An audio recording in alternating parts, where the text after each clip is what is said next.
Kuwait వాళ్ళు night ఎడర్లో ఏం చేస్తారు? నేను అక్కడికి ఎలా వెళ్ళానో చూపిస్తాను చూసేయండి. మా మావయ్య కాల్ చేసి బయటికి వెళ్దారా అంటే కార్ ఎక్కాను. కానీ ఎడర్లోకి తీసుకెళ్తాడని నేను అనుకోలేదు. వెళ్ళే దారిలో సడన్ గా ఈ బస్సుని చూసి షాక్ అయ్యాను. వీడేంటి మాకు ఎదురుగా వచ్చేస్తాడు మమ్మల్ని గుద్దాడని అనుకున్నాను. కానీ ఏమైందంటే ఈ బస్కి ఏదో రిపేర్ వచ్చి లారీ అయితే లాక్కుని వెళ్తుంది దీన్ని. ఎడర్లోకి వచ్చేసాము. ఆ కనిపించే లైట్లన్నీ చూసారు ఎలా ఉన్నాయో. అక్కడ కువైటీస్ అందరూ ఉంటారు. దూరం నుండి ఈ లైట్స్ చాలా బాగా కనిపిస్తున్నాయి. శీతాకాలం కువైటీస్ అందరూ ఏం చేస్తారంటే ఇలా దూరంగా ఎడర్లోకి వచ్చేసి కైమలు అయితే వేసుకుంటారు. కైమలు ఏంటని షాక్ అవ్వకండి. కైమలు అంటే ఏం కాదు, ఇక్కడ కనిపిస్తున్నాయి కదా టెంట్లు అవే. కువైట్ వాళ్ళంతా వాళ్ళ ఫ్యామిలీతో కలిసి డ్రైవర్ పని మనిషి అందరూ కలిసి ఇక్కడికి వచ్చేస్తారు. ఉంటే ఇక్కడ 4 days గానీ 1 week గానీ ఉంటారు. ఇక్కడ ఉన్నన్ని రోజులు ఇంక ఇదే పని, వండుకోవడం తినడం ఆడుకోవడం, వండుకోవడం తినడం ఆడుకోవడం.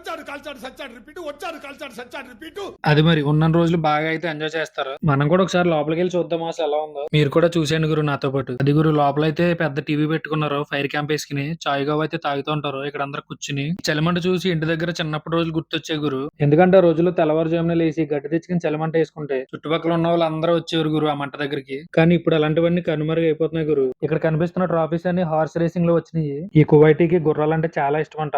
ఈ కువైటీ దగ్గర చాలానే రేసింగ్ హార్సెస్ ఉన్నాయంట. నేను చూపించమని అడిగాను. నైట్ అయితే ఇప్పుడు అవదనేసి చెప్పారు. డే టైం వచ్చినప్పుడు చూపిస్తానన్నారు. ఈ వీడియో నచ్చినట్లయితే కామెంట్ చేసి ప్లీజ్ లైక్ అండ్ సబ్స్క్రైబ్ చేయండి గురు.